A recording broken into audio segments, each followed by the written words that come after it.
right, welcome back to Stat 2050 University of Wyoming Online. Having a really great time because this is the last week and there's no new material. We're just going to be doing a little bit of review. We're going to talk about the final, tie up some loose ends, and then that's that, right?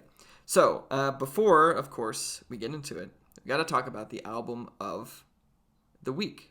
And honestly, maybe even the album of the year. At least in 1975.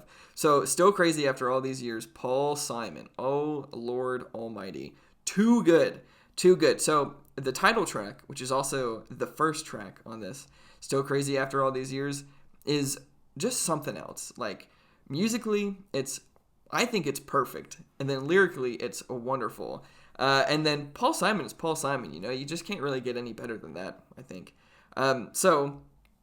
You've got a bunch of other hits on here too. 50 Ways to Leave Your Lover. Oh, man, some folks' lives roll easy. Yeah, they do.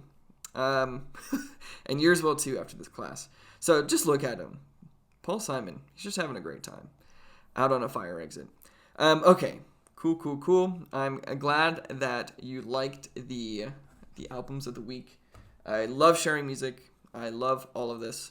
So if you want more, if you need more recommendations, send me an email after the class, and I'll hit you up with some more albums. I got so many of them that I just absolutely love.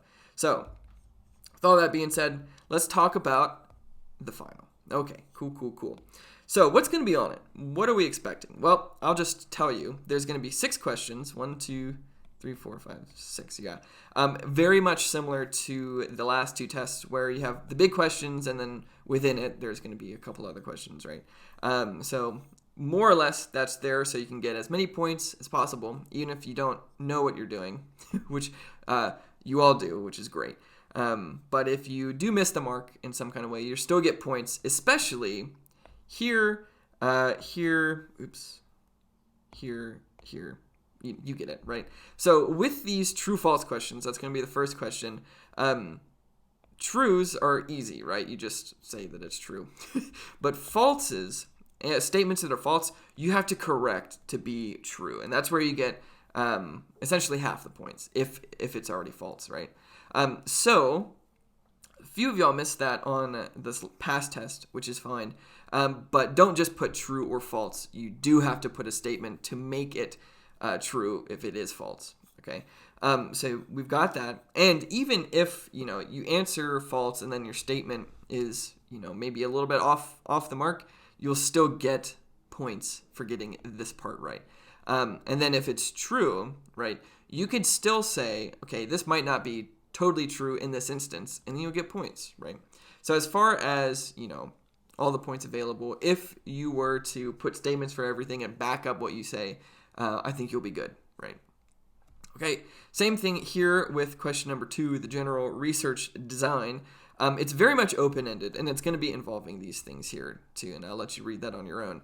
But again, if you're not totally sure about the answer, write out your reasoning, which you should be for all of these anyway.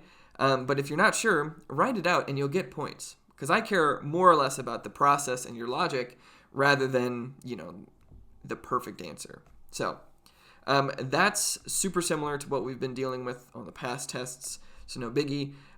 This third question here, testing differences. Now, I'm not going to tell you what type of test you'll be using because, I don't want to make it, I don't want to lay out the road that easily for you. But this is either going to be a Z test or a T test, and we know that T tests, hint, hint, wink, wink, there's a few different types, right? So it's either going to be a Z test or a T test. Okay. Okay. So we got that. So kind of going back here, no math here, no math so much here. Math will be here, right? Of course, 6-step process for either test. And then we go on to the next one, where it's just another research design question. And it's going to be, again, more or less open-ended. This one is very, very much, if you don't get the perfect answer, you can still finagle your way through, a sort of not as perfect answer and still get all the points, right? This one here is going to be a bit more pointed. Hopefully, things will be, obvious And if they're not, that's okay. You can send me an email and I can clear things up with you.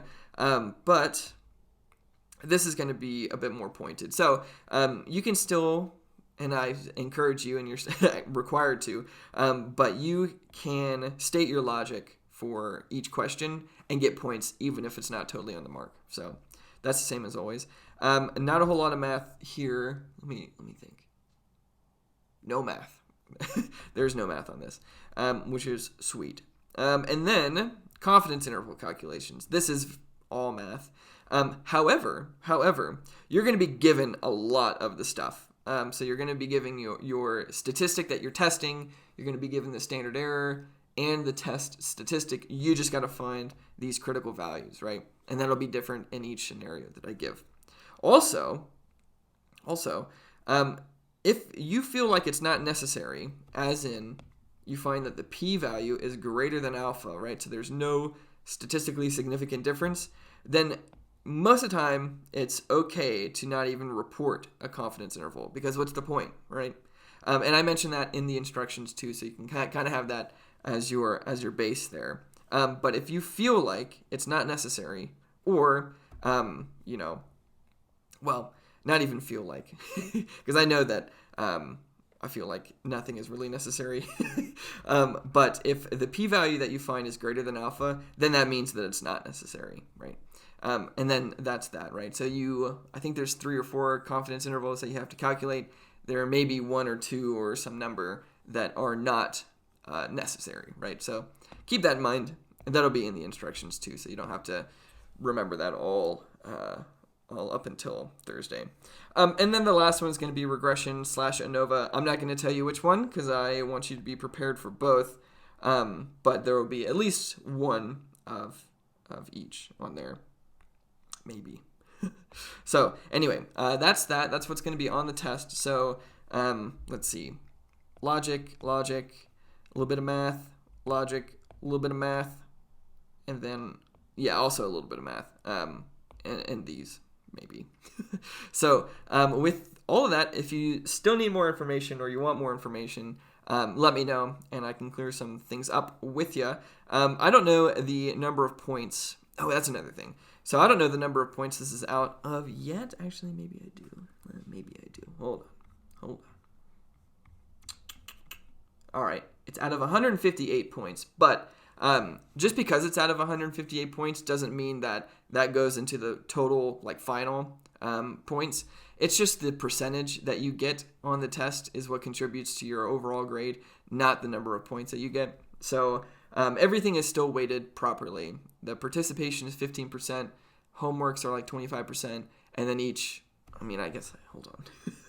I don't need to be guessing here. I can just tell you. Okay.